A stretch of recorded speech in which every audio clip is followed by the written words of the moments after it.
Welcome, everybody. Thank you for coming. And Sue and I had the pleasure of meeting Michael basically on something that you would relate to on the theme for this year, that Rotary Connects the World. And Sue and Michael have a common interest in Haiti, and we met through Rotary, and it was just an accidental meeting that has led to a wonderful relationship and a lot of work in the support of people in Haiti. Michael agreed to do this little seminar for us, and I'm pleased to introduce him, and I'm going to shut up and let him talk because you'd rather hear him anyway.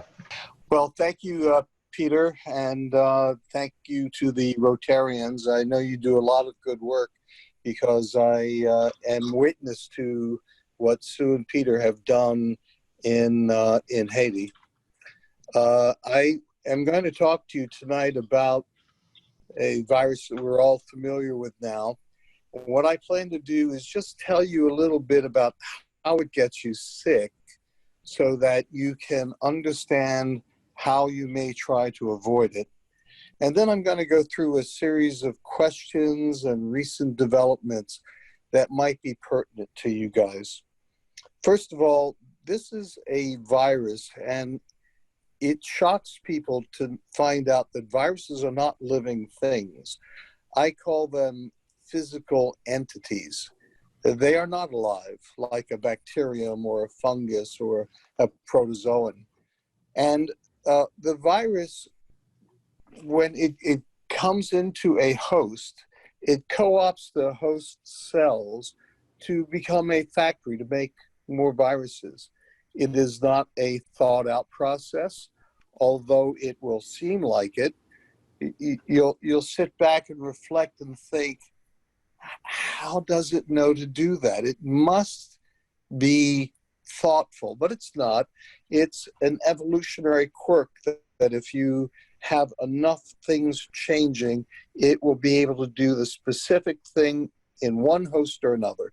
Maybe a human, maybe in chickens, maybe in swine.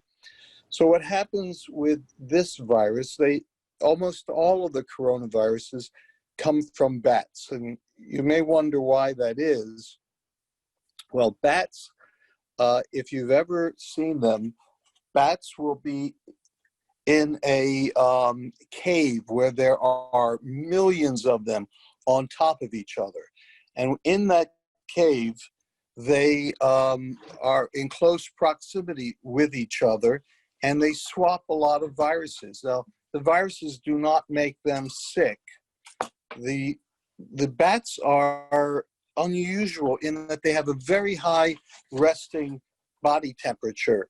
And as such, the viruses are not capable of causing disease in them.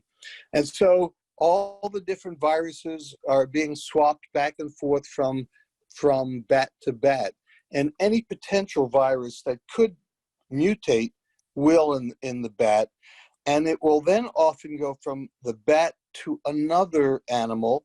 In the case of MERS, Middle Eastern Respiratory Syndrome, it was a camel. And in this one, we think it's a mammal called a pangolin. And so, and with SARS before, it was a civet cat. And so people then come into contact with the virus from one of those other animals. And the virus, if it has the capacity, will be able to bind onto a human and produce disease.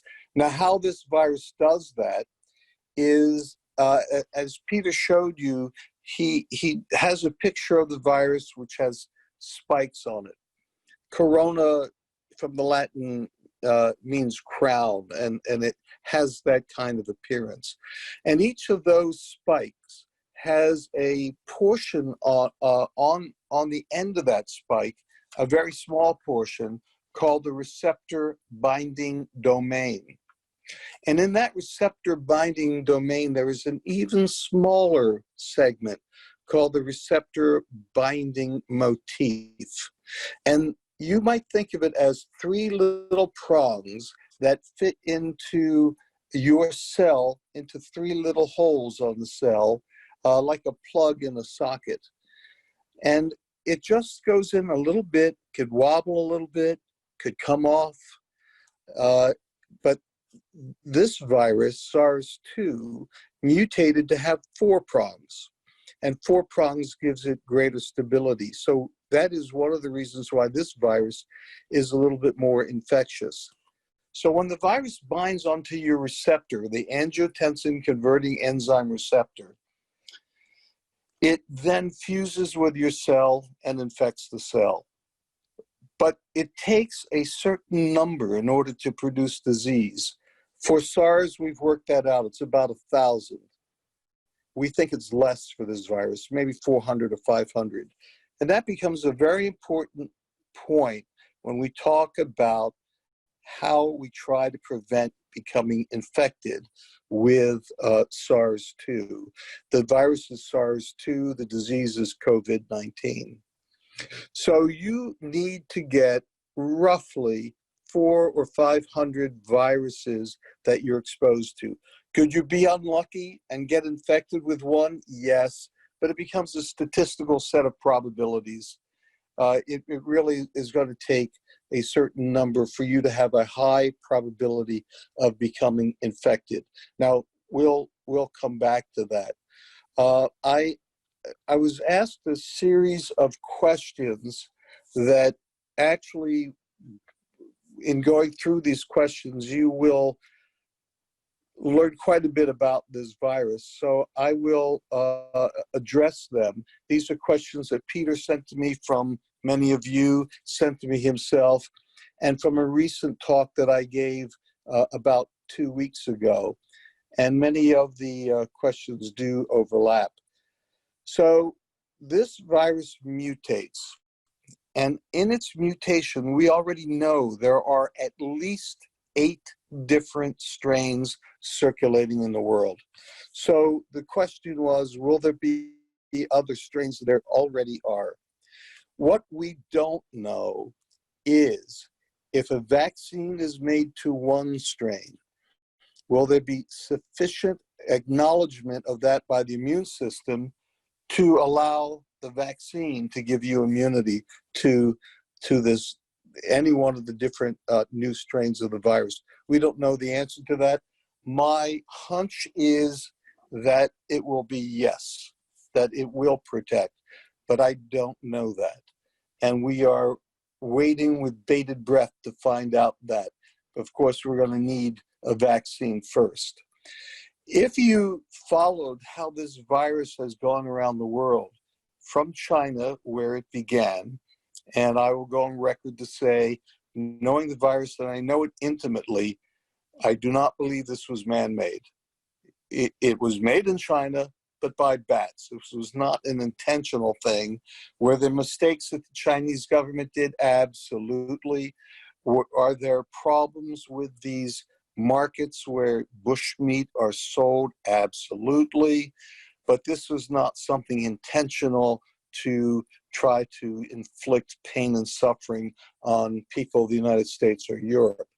So when it left China, some of it went to the east and some of it went to the west.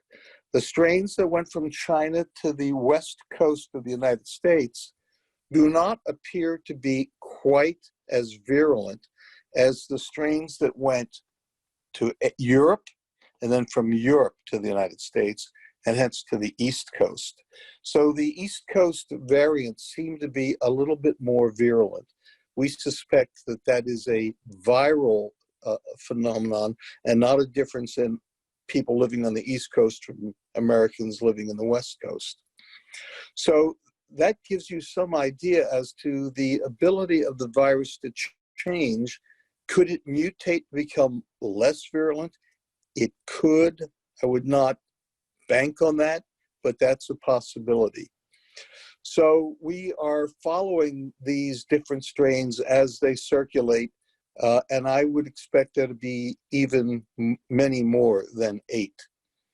Now, one of the questions that is usually the first question is, when is this thing going to end?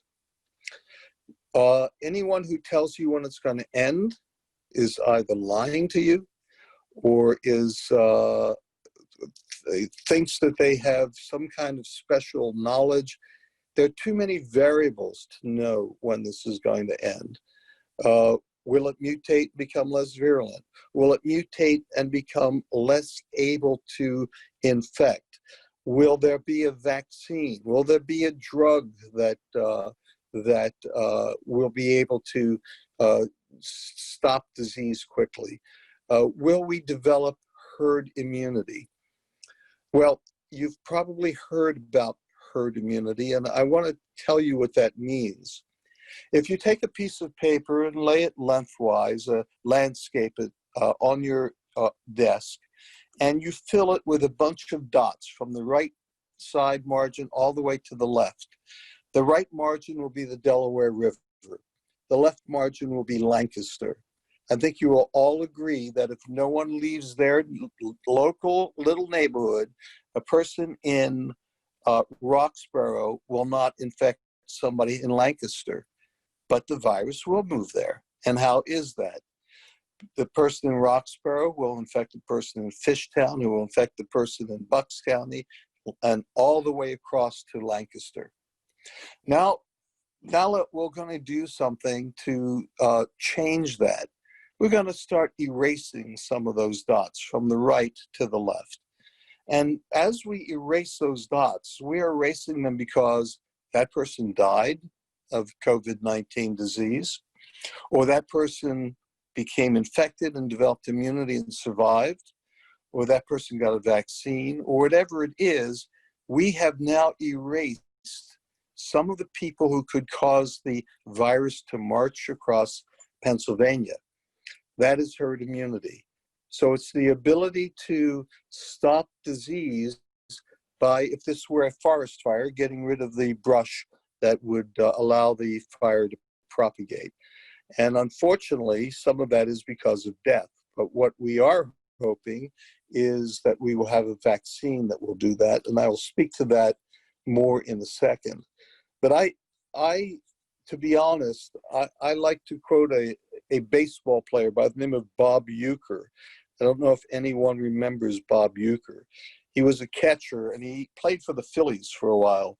And he was once asked, how do you catch a knuckleball? And he said his favorite way was to wait until it stopped rolling. Well, the best way for me to predict when this is going to end is to wait until it ends. So I think we're just going to have to wait and see how many of these variables play out. However, that doesn't keep us from trying to divinate when it might be safe to come out of our rabbit holes.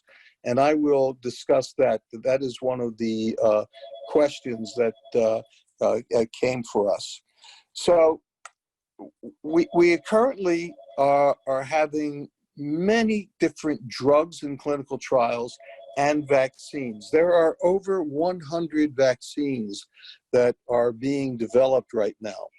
And those, I apologize for that background, but the vaccines that are being developed are almost all involving the directed against the very tip of that virus. And that virus tip is what we call the S protein. So my fear is that the two earliest ones from Oxford University and Glaxo, the early results I've seen with that, I'm not entirely optimistic that it's going to be effective, but that's the first one out. Would I take that vaccine if it were available? Well, I suppose I would, because otherwise there is nothing in the offing that remdesivir did show benefit, and it showed statistical benefit. It was a well-controlled trial, but the problem with the remdesivir trial is, while it was statistically better than placebo, not a whole lot better. The mortality went from 11% to 7%. It didn't protect huge numbers of people. The duration of illness was shortened by a couple of days. It's certainly better than nothing. And if I were in the hospital now, I would probably want remdesivir.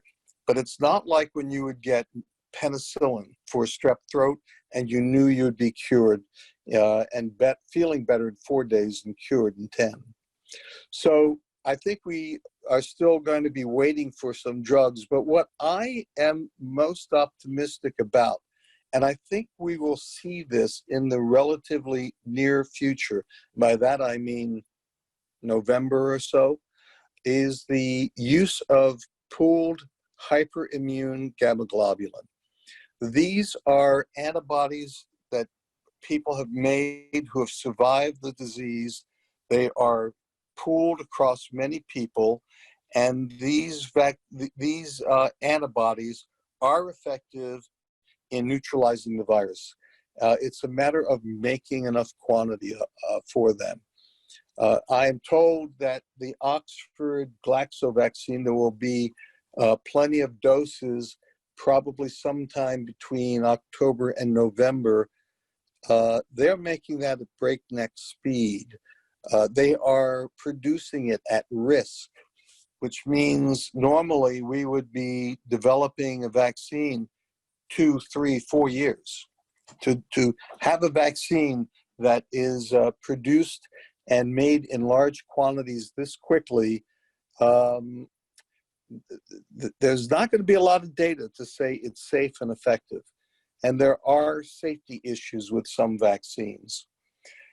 And you've heard a lot about hydroxychloroquine. I will mention something about that. Many of us in the infectious disease community saw this coming months ago, and we believed we were not going to be able to hide from it.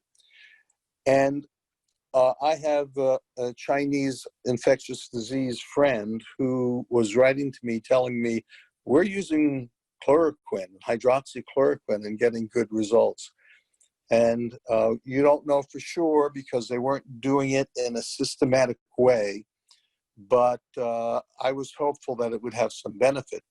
And subsequently, there were 2 studies, one published in the New England Journal of Medicine and one in Lancet, and another one from Brazil that said not only did it not work, it was toxic. Those publications have now been found to have been greatly flawed. The one out of Brazil used a whopping dose, which of course it would be toxic. This drug has a half-life of 45 days, not hours. 45 hours is a long half-life. But after 45 days, your blood will still have half the amount of drug that you originally ingested. And they gave an extended period of treatment at a high dose in the oldest of people.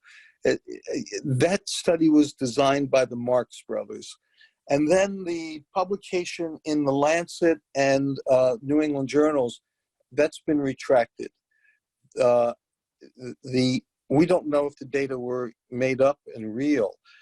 They refuse to allow other people to see the data.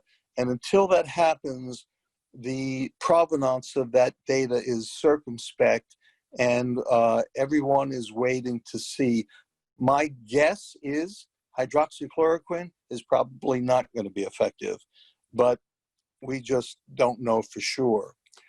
Now, you've also heard a lot about the sunlight in the summer and that getting rid of the virus, and what's that all about?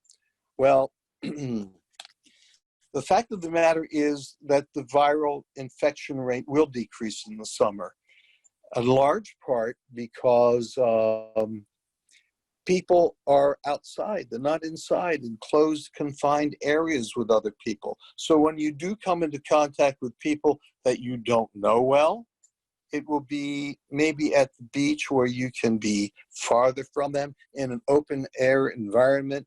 And everyone knows down the shore, the breeze is brisk and it's always moving air. But I want to remind you of what it was like to be at the Jersey Shore 5, 10 years ago. You'd be sitting on your blanket or laying on it, and you could smell the guy smoking 2 blankets away. Always bothered me. I want to remind you what you're smelling. You're smelling his cigarette burning, but you're also smelling what he is exhaling from what he inhaled when he had been smoking. That means it's coming from his lungs. Those molecules of smoke are also molecules of the virus potentially if he's infected. And if you remember, we talked about needing 400 to 500 copies of the virus to pretty well be sure you would get infected. And that is where distancing comes in. So as you are farther and farther away, I've always used 8 feet. I know a lot of people use 6, but I've used 8 feet because the farther away you are, the air that's coming from another person, and yes, it is, the virus is released by talking, by laughing, by coughing, by sneezing, and just by breathing. Farther you're away, the more dilution of that virus is occurring. So one of the reasons we stand farther away is to decrease that, and the masks. Now, some of you made your own masks, I'm sure. Some of you have bought masks. The masks do 2 things. One, it retards some of the propulsion of air from you if you cough, sneeze, or just breathe, laugh, or talk. And the second thing that it does is it keeps in front of your mind, I should stand farther away. It's hard to wear that mask when it's hard to breathe and to not think about the whole process that's going on around you. So I think it's important that we continue to wear masks. We continue to have social distancing. But I will address the question that was sent in about, well, what about people that you know well? Can you have close proximity to them?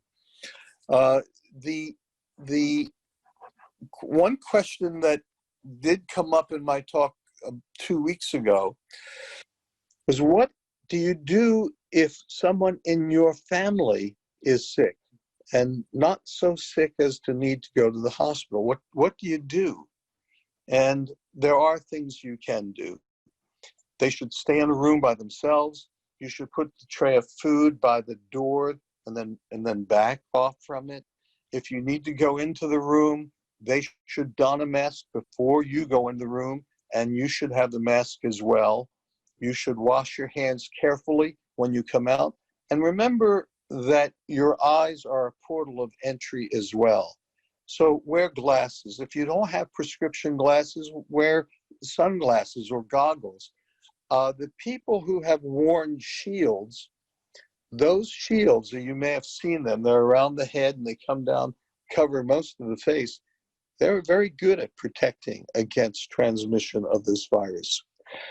But I was asked specifically about UV light. And UV light can have a role to play. I will talk a little bit about UV light. UV light, the ultraviolet spectrum that comes from the sun, there are 3 forms: UVA, UVB, and UVC. UVA is the UV spectrum wavelength that makes you get a sunburn.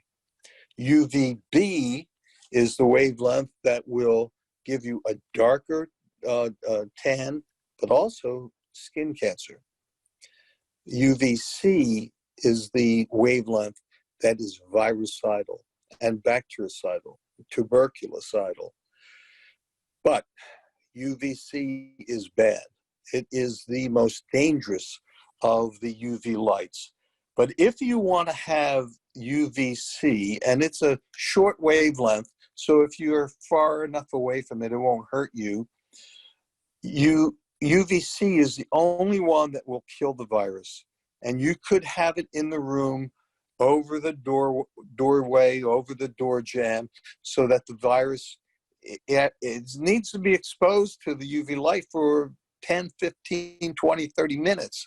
So you could try that, but keep it away from your skin. Keep it away from your body. And if you are not really in the, we use this, for example, UVC in large facilities where we have to kill viruses and the like. You're better off leave it alone. But if you decide you want to do it, you'll find UVC is the wand that you want to buy. Now, there was a question about, are we reopening too soon? Will that cause a resurgence? I liken this pandemic to a hurricane. Think of the hurricane that comes through, it blows hard, knocks everything down, and then the eye comes over you. And the eye, it is peaceful, and it's beautiful weather when the eye is over you. And then the back wall comes through. You should anticipate that the back wall will come through September, October, November. And in 1919, that year was worse than 1918 for influenza. By the way, that was referred to as the Spanish flu. We like to always say that some other guy is at fault for making that virus that either came from outer space or God sent it. But that one was called the Spanish flu. And that is possible that it could happen this way again.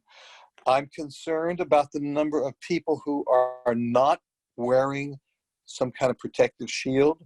I'm worried about the cavalier nature of some people, which I will talk about in a second.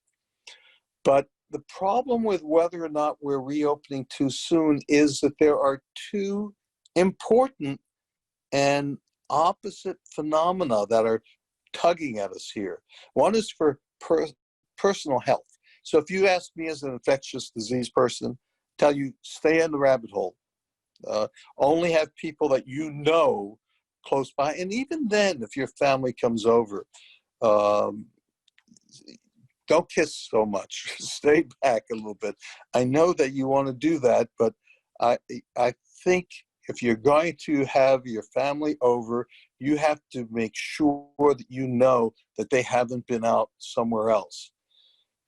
But the people who are saying, just stay in your rabbit hole, as I am saying, what do we do about businesses that are going under? I think you'll find AMC movie theaters, they're going to be something of the past. You'll tell your children, we used to go to movie theaters.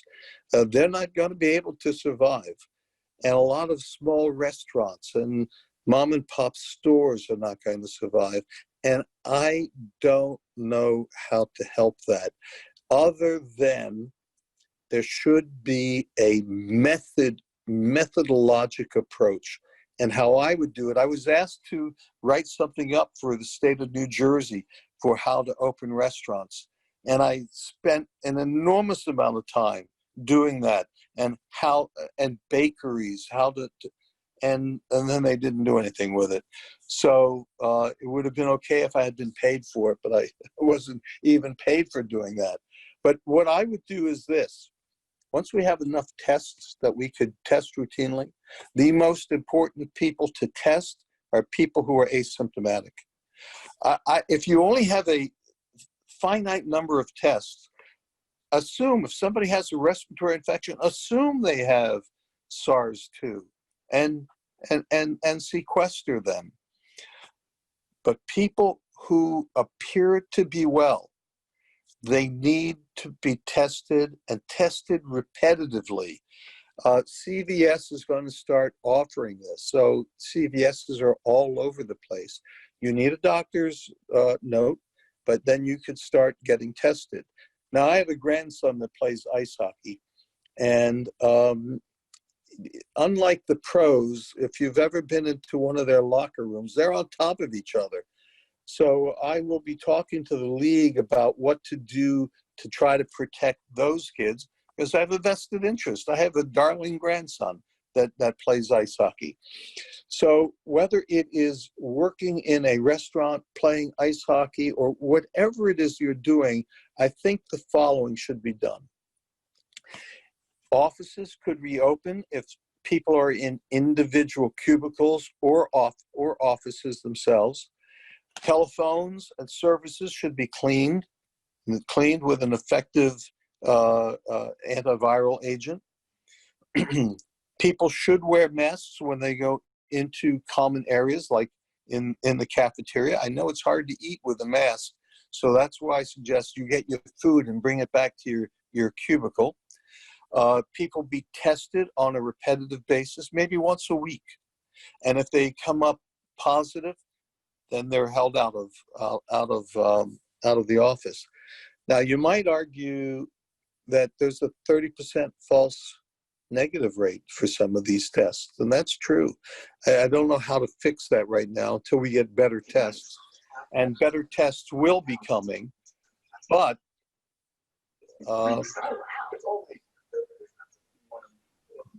when we get a am I still here?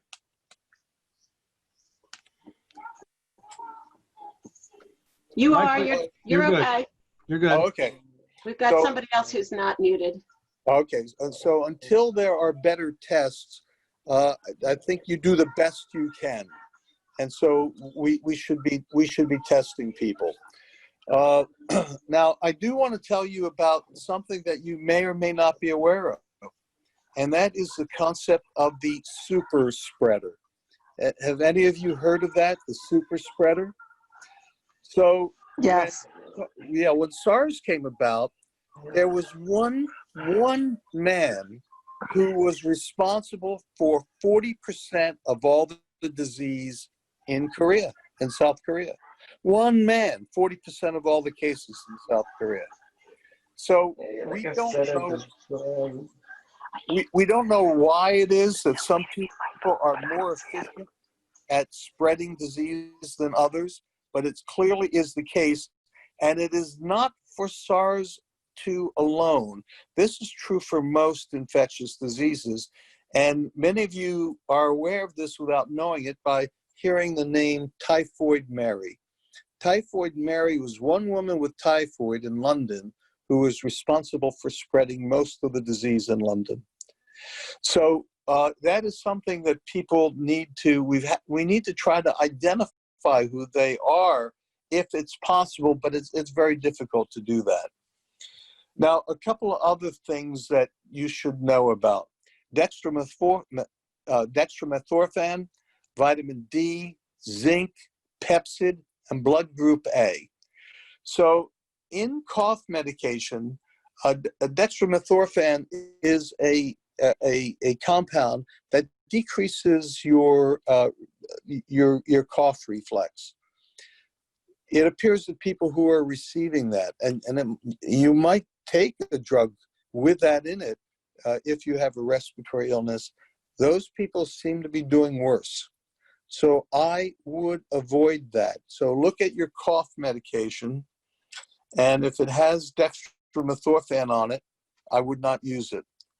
Vitamin D. Vitamin D3, you probably are aware, is a vitamin that helps you absorb calcium from the gut. Now, what we found out right now in two studies, one from Europe and one from China, is it looks like people who have higher blood levels, body stores of vitamin D3 do better. They develop less severe illness, even when you ferret out the comorbid conditions to make sure that they're similar. So if you are not taking vitamin D3 or don't have a diet rich in vitamin D3, then you ought to consider taking it. And you'd want to probably, in a multiple vitamin, you're getting 400 international units. That's not enough. You want to take an additional little caplet of 1,000 international units in addition. If you feel like you don't need it because you go out into the sun, it is true that UVB does convert vitamin D to vitamin D3 in the skin. However, if you have sunblock on, you're not getting that exposure. So you ought to consider taking it. Now, some of you may be like me who have a problem with calcium and because you have kidney stones. I've had 5 or 6 episodes and they are not fun. So if that is the case, there is something you could do, and that is to take vitamin K, as in Kenneth, 2, not vitamin K. If you look at your multiple vitamin, it'll have vitamin K in it. This is a special form of vitamin K called K2. And what vitamin K2 does is it mobilizes the calcium that you've ingested, that the vitamin D3 has helped you absorb, and it mobilizes it to bone and teeth.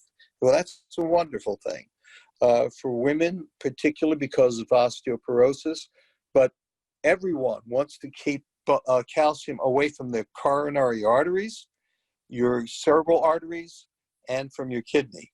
So it is cheap, it is non-toxic. You can buy it in health food stores, so they're usually more expensive. But if you do buy vitamin K2, you want the MK7 species of it. And that's because some of the other species are either not absorbed or not absorbed well. So the MK7 is absorbed well. If you want to get it from your diet, natto is rich in it. And a few cheeses are, like Jarlsberg and Edam, are rich in K2, MK7. Zinc, I don't know what to tell you about zinc, other than if you take it in small amounts, it won't hurt you. And some people believe that zinc is beneficial, but I've not seen enough data to make me feel one way or the other. But again, in small amounts, it won't hurt you. Now, Pepsid. For anyone who is taking Pepsid, which is the generic is famotidine, famotidine is interesting because when we look at the structure of the virus, we found that famotidine binds to it and may inactivate it. So famotidine may actually have beneficial effects, and there is a study ongoing now, although the dose is not the 20 milligrams that you take for dyspepsia. The dose would be about 200 to 240 or more milligrams a day. But interestingly, that drug is so safe, you could take 800 milligrams. We for a disease called Zollinger-Ellison syndrome, we do give 800 milligrams. So Pepsid is another one, and that flew off the shelf as soon as this data came out. And then blood group A. If any of you have blood group A, see if you can get your blood group to change. Blood group A people don't handle the virus as well. Now, we don't know if it's because of blood group A or if there is a portion on the chromosome where the blood group A allele is, that gene, there's another gene next to it which may be attached to it that is important in terms of immunoregulation. But people with blood group A, particularly if you have any of the other conditions like high blood pressure, coronary artery disease, emphysema, diabetes, I'd be very careful. I would add additional care in going outside. So now we'll talk about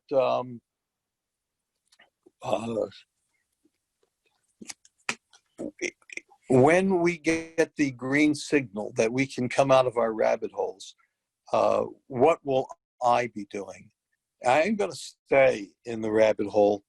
I am not a spring chicken, and I do have hypertension, although it's well controlled. But I just think that I don't need to be going out. I don't need to go to work. I don't have a store anymore. Most of the work that I do from my house online now. I don't need access to a library. And so I'm going to stay in my rabbit hole with the following exception. We will go to the shore and as a family, and we will spend time together. And we will do that with the understanding that my son and daughter-in-law work from home. My grandson has not been going to school. My granddaughter has been off from Syracuse University and not been going to school. And my other daughter, who teaches physics at a local college, she's been teaching from home. So with all that as a background, I know the provenance, so to speak, of my family, and the risk is low. However, if one of the members of our family were to go out to the community for whatever reason and go without several barriers of protection, I think that's different. And we would have that person wear a mask and stay as far from us as is reasonably possible. Now, what do I wear in terms of a mask? I am more cautious than most. I wear a painter's mask, over it a surgical mask, and then over that, you know, these mission, you know, it's some type of stretchy cloth that I could pull up like and look like a bank robber with over my face. So I wear 3 layers, 2 of which are masks. So I'm very careful about that.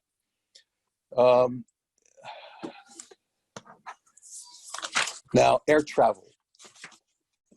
Air travel is a problem, only because you're close to everybody in the gate area, and on the plane you're exposed to other people's more contact than you are aware of. So I would wear a mask.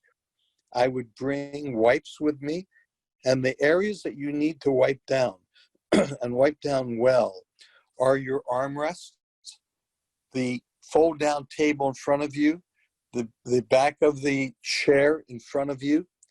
And if you do that, you wear gloves and a mask. Remember that the air is filtered in an airplane with a HEPA filter. That filters out 99.9% of viral particles.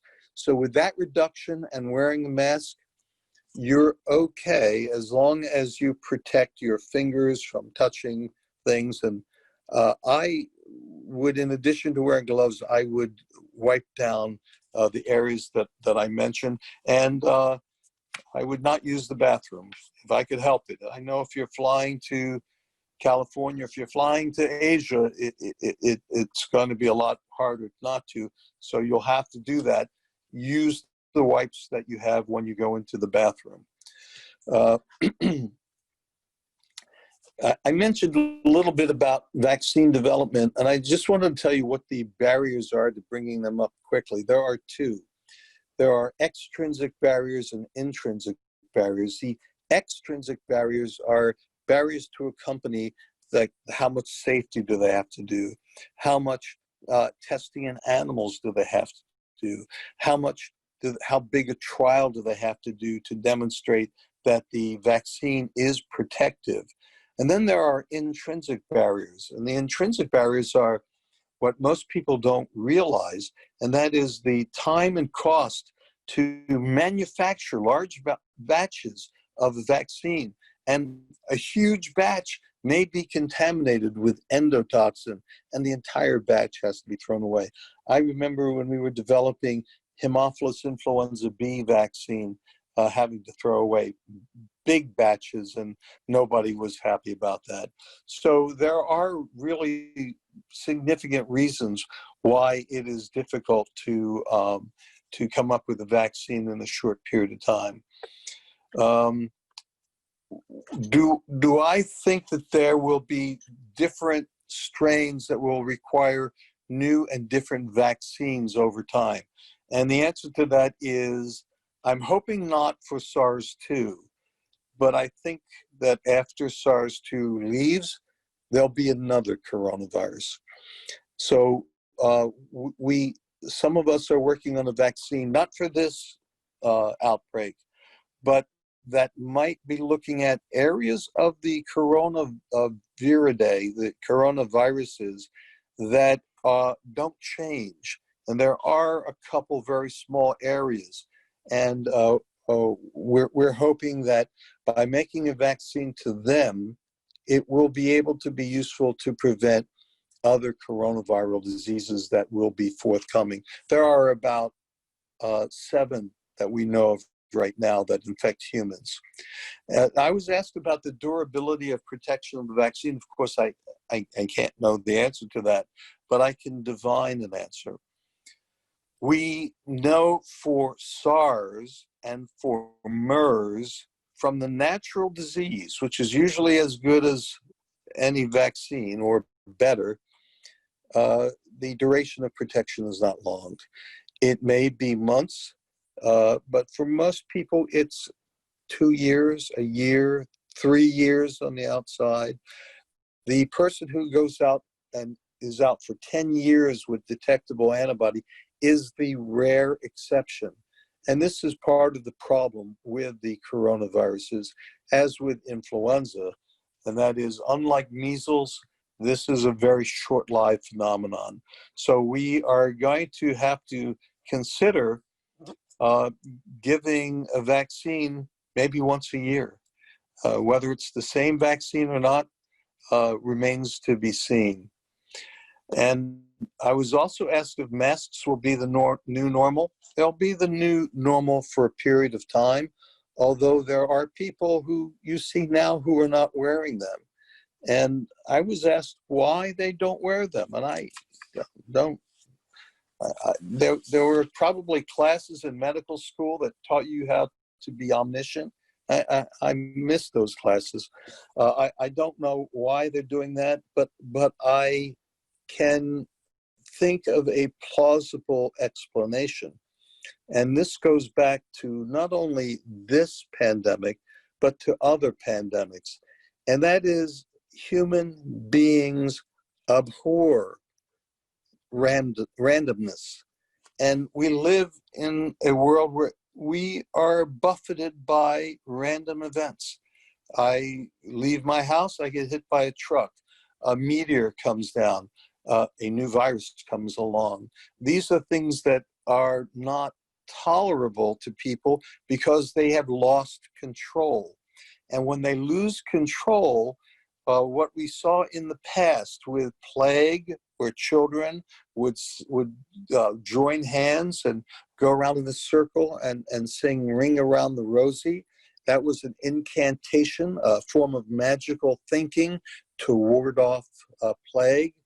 Whistling by the graveyard, it's a form of magical thinking. I think this is a way too. It's the bravado. I'm not going to get infected. This isn't real.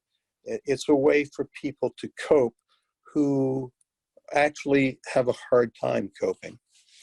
So I think that whether it's the reason or not, I don't know, but I think it may be part of the explanation.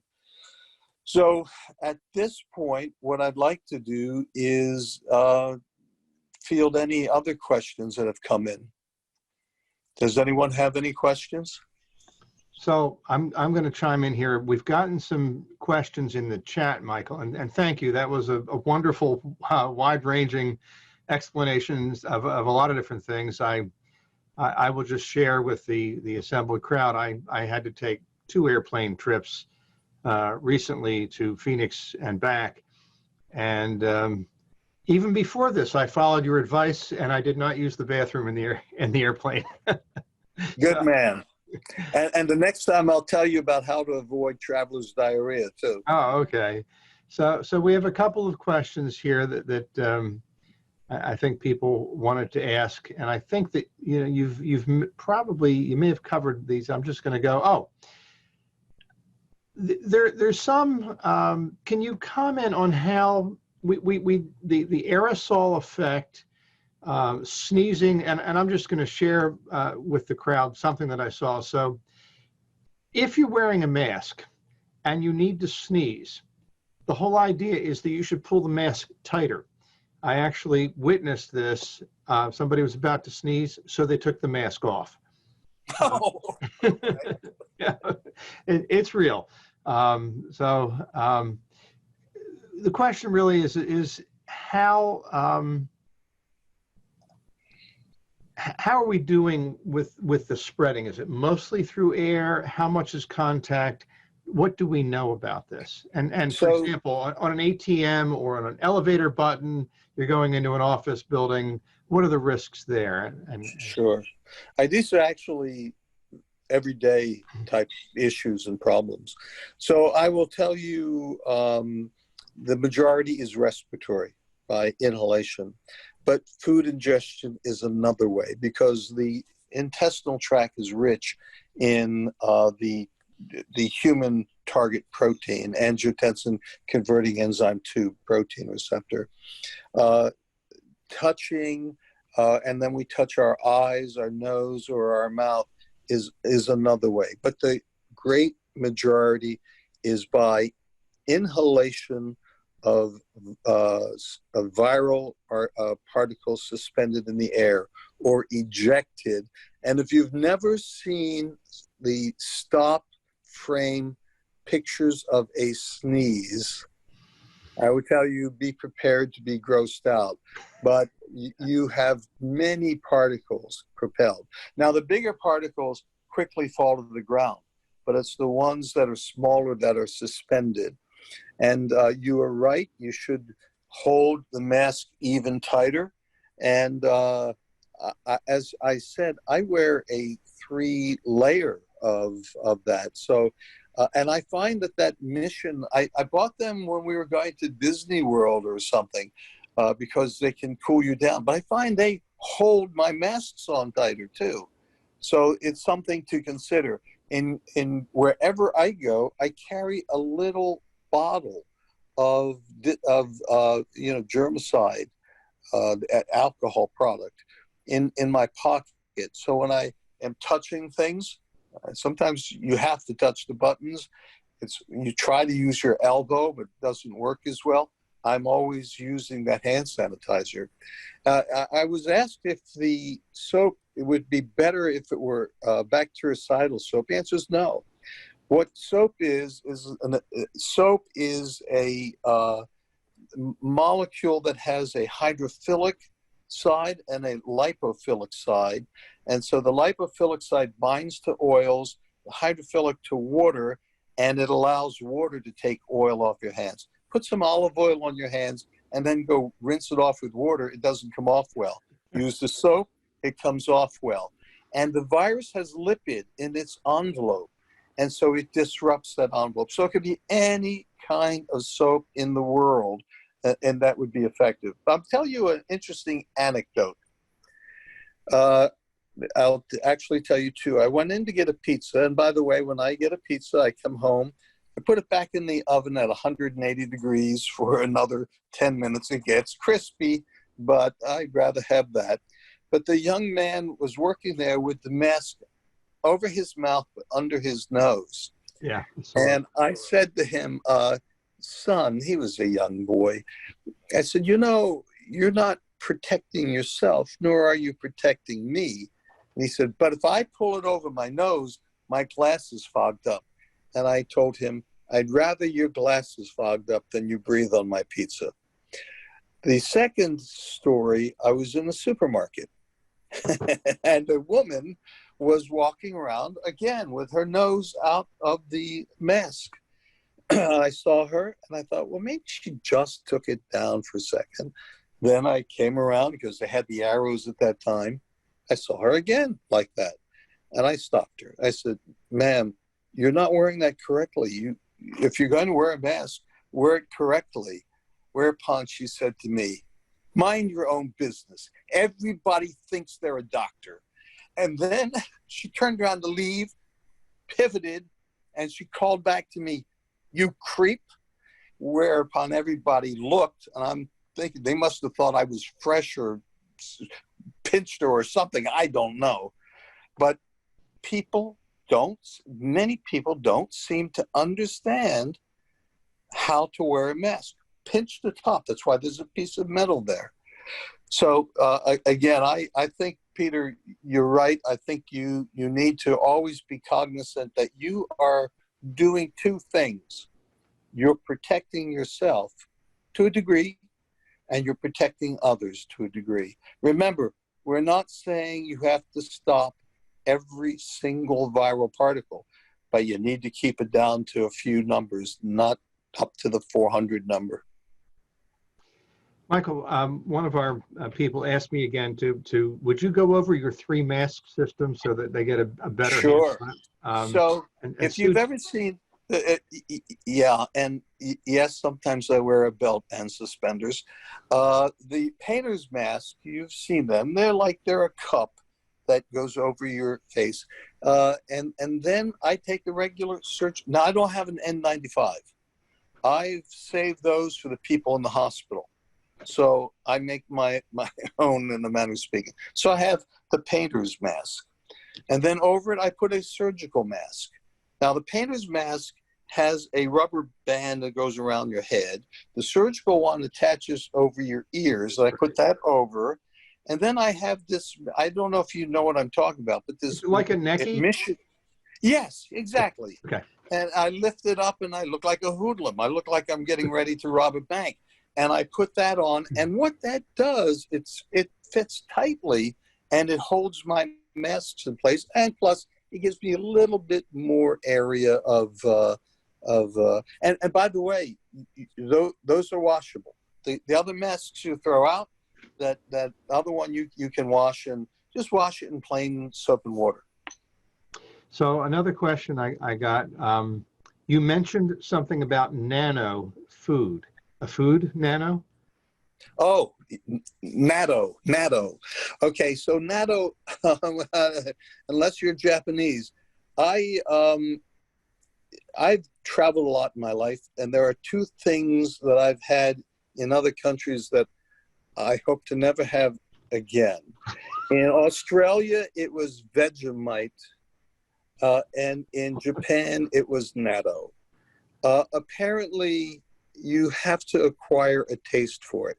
Natto is a bean curd, soybean curd that is fermented, and it is extremely rich in vitamin K2, MK7. I just take the caplets. They're easy to swallow. They're cheap. I buy mine at a company called. Maybe I shouldn't say it because I shouldn't. But the stores that you go to, they charge a lot more. But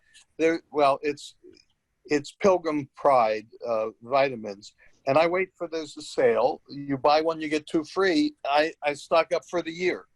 And again, for the vitamin K2 MK7, it's Menaquin 7, but referred to as MK7. Your dose would be about 90 to 100 micrograms a day. It usually comes at 50, 90, or 100 micrograms, depending on the brand. And it's terrific. I've been taking it for years, and I take it with my vitamin D3. So another question I got, you're actually working currently on a vaccine against the SARS-2. Can you just, without going into the technical stuff where we're not going to understand, can you just give a little bit of background on that? Sure, and I feel comfortable doing that now that we filed the patent. I have a friend who, like myself, is retired, and he was at Scripps Institute in San Diego and La Jolla, and we've known each other for years. We're on the board of several biotech companies together, one in Germany that we used to be the 2 Americans that were on the board. And he and I were sitting down, and we talk all the time about this and interesting aspects of it. And there's an observation, as you're aware, that children don't get a severe disease. And why would that be? That's certainly not the case with influenza. Little kids and old people suffer badly with influenza. But in this, little kids and children under the age of 10, they can get severe disease, but by and large, they don't. So that was one observation.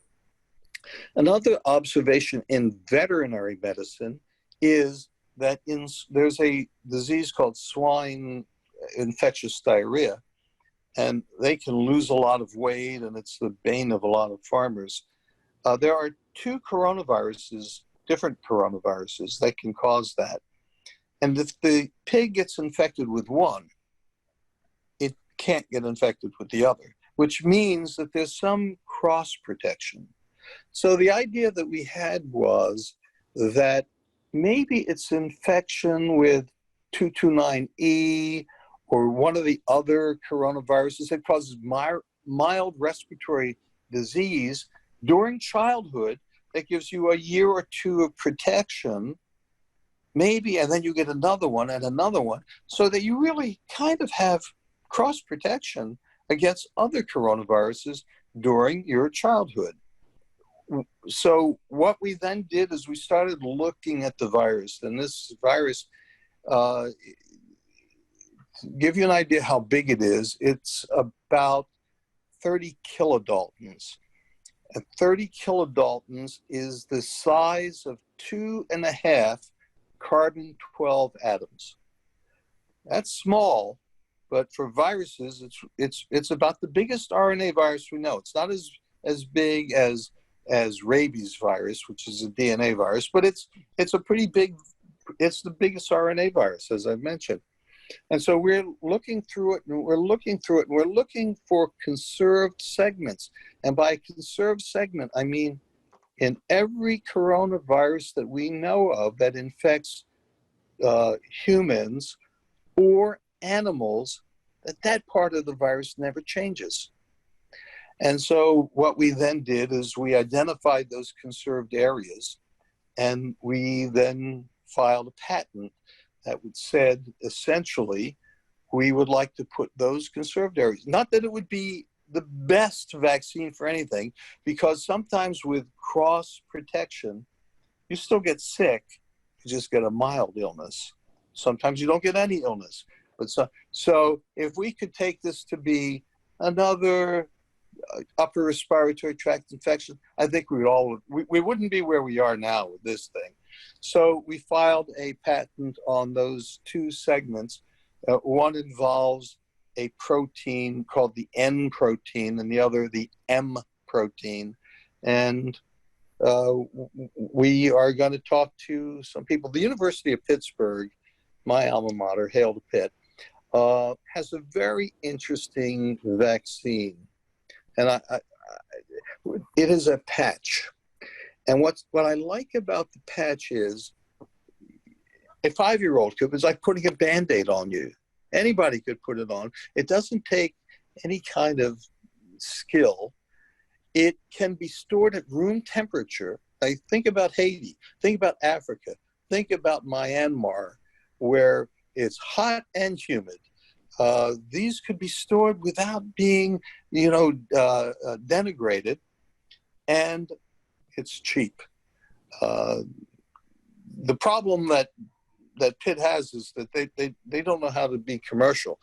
But I would like to see 2 patches, one for the current virus that's circulating using a specific antigen in that virus, and then maybe ours too, which is a general, and use the 2.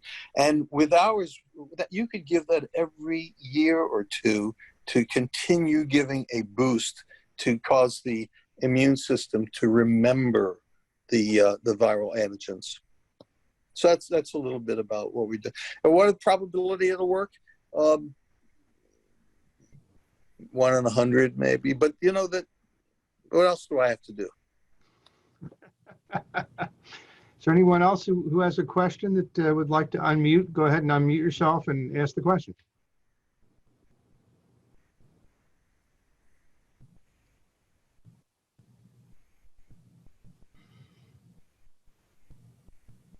I'm going to unmute everybody. Hello. Everybody's unmuted now. So perhaps we could just simply thank Dr. Corrado for his discussion, and wish him health and good social distancing and not breathing in any infectious diseases. Can I say one other thing? Sure. Be careful of salads, because I don't know anyone who cooks salad. Got it. Any questions? In the blue surgical masks that are sold in pharmacies, can they be used multiple times, or do you need to dispose of them once you've used them once? You should dispose of them. However, let's say you cannot dispose of them because they're, like the toilet paper phenomenon that we saw, it's all gone, and I never understood that. But let's say you can't get any more. This would be a great time to have a UVC light. You could buy them, put on, because that will sterilize them. Now, if you don't have UVC light, and they're pretty cheap. You can get for $19, $20, $29, something like that. But be careful that you don't expose your skin to it. But if you can't do that, you could try putting it, that's got metal in there, so you can't put it in the microwave. And if you put it in your convection oven, you're going to start a fire. But you can put it in the front of your car with the windows up in the sun. The temperature will get up to be like 105 in the car, and the UV light will be hitting it. Now, it'll be mostly A and B, but that might help to decrease it. But you're better off using new ones each time. Yeah, UV light will not go through your car windows. What's that? UV light does not go through car windows. Now I learned something. So, but we'll get heat and humidity maybe. I was wondering if a steamer works. It could. It could. I don't know what the temperature of the steamer is that comes through, but I imagine it's pretty high. And humidity is another thing that will denature the virus. So that's a good thought. I spray mine with Lysol occasionally. Lysol? Well, I would hate to be inhaling the Lysol when you put it back on. There will be residue. You heard you say that. Michael, there are some discussion as well about hydrogen peroxide in the air as being able to take care of viruses and molds and bacteria, et cetera, and putting them in heating systems. And I've seen UVs being put in heating systems as well. Yes, that's how they're used. Yeah, that could help. But in your home, remember the amount of air. Usually, you have to have a professional do that because you have to have something that works for the airflow. Right. You have a certain volume. That's what he wanted to put in our basement. So I have a question actually that Carol posted here, but didn't, I'm going to ask, which is, would you wear 3 masks if you had the N95? No. No, I would, the N95 would be fine. You know, the surgical masks alone with my my cloth one, the mission thing, would probably be enough. I just have to tell you, I don't necessarily trust the manufacturers of those. Yeah, I don't either. If you're making your own, remember 3 layers of cloth. How do you wash the fabric ones? Is there any special, or can you just take them, put them in a little sink and scrub them by hand and hang them to dry? Or is there a special procedure? That's what I do. I just take dishwashing soap. I put it in the sink. But I leave them there for a while and then go in, agitate it again, leave it for a while, and then rinse it out and then hang it to dry. And how often? After every use, or every day, once a day, or? No, after, I only go out, when I go out, it's only a one-time thing. So when I come back in, I wash it. Recently, the city is doing quite a bit of work, road work. PICO wants to take gas meters and put them outside. So there are all kinds of workers all over our neighborhood on our properties. Is that something we should discourage and ask them to please not do this at this time? Or as long as they're outside moving around, it doesn't matter? They're outside, you're okay. I mean, if you are standing at an open window and then they're at the other side of that window, that's different. That's not being, you know. But if they're outside, the window's closed, you're fine. How carefully do you wash your vegetables? Well, do you eat vegetables raw or are they going to be cooked? Both. Well, if you're cooking them, you're okay. You know, that's going to be fine.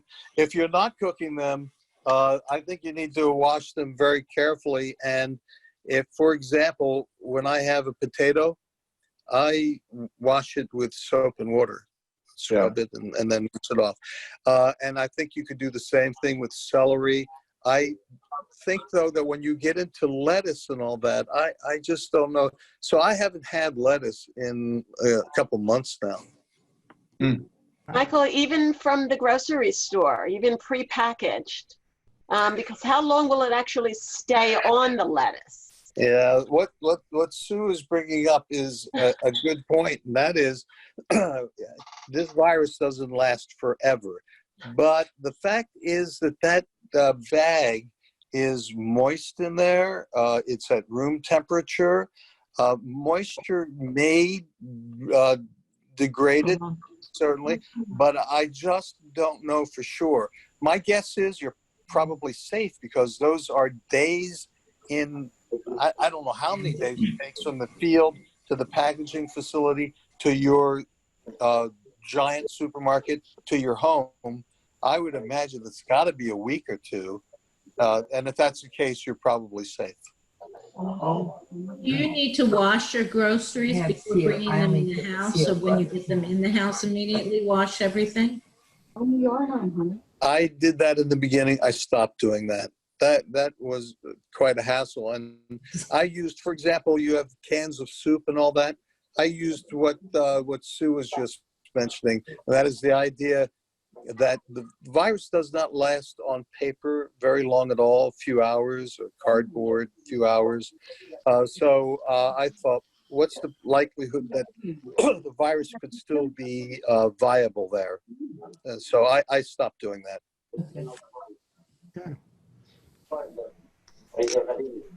People are constantly telling me that there's no problem with food. You indicated otherwise.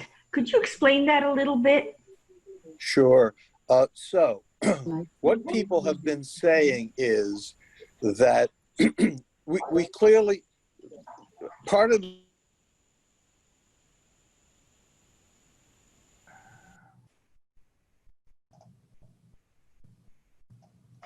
Peter, you muted Michael. there you go. Muted everybody. I'll repeat it. Diarrhea is part of the illness. And we know that the gastrointestinal tract, the entire intestinal tract, has plenty of these same receptors that the lungs and the heart have. And we do believe we have now had definitive proof of cases where it has been what we refer to as fecal-oral transmission. And so, we believe that it certainly can be that way. Now, I've heard people say, no, when that happens, it's because you have a respiratory infection and you're swallowing virus. And I've never understood their argument, because whether you're swallowing virus from contaminated food or you're swallowing it from your secretions, it's the same thing. It's swallowing, and your stomach acid is not killing it off like you would. And I would also point out that about 30% of people over the age of 65 are what we call achlorhydric, meaning they don't make stomach acid to the amount that they need to. They may not make any. So don't count on the stomach acid as being protection. And the way I argue my point is, whether or not food can or cannot transmit the disease, although we have evidence that it can, why take the chance? It's the same argument I use for global warming.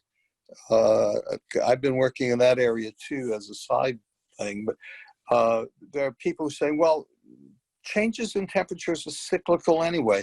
This may not be a man-made problem. It may just be the normal nature of things. And my answer is unlikely, but if it is, do you want to take the chance? I mean, you can't fix it once it's totally broken. So the way I look at it is a modicum of prevention is worth more than a pound of cure. So I reheat food. And by the way, you can use a microwave. It's probably not as effective, but if you're using a microwave to reheat, the rule would be 4 minutes on high. Fantastic. Michael, this has been a wonderful presentation. I want to thank you. I'm going to remind everybody on the call, and I'll invite you as well. On Wednesday, we're going to be talking about the polio program that Rotary has, because in a wonderful fashion, the infrastructure that was set up to deal with that is helping deal in places like Africa and India, et cetera, with the COVID-19 virus. But can I have a round of applause for Michael? I'm going to unmute everybody. So. Thank you very much. And you guys be well, be healthy, and take care of each other. Thank you very much. Thank you. You're welcome. Thank you, Michael. All right, bye-bye. Thank you. Good night, all. Right. Night.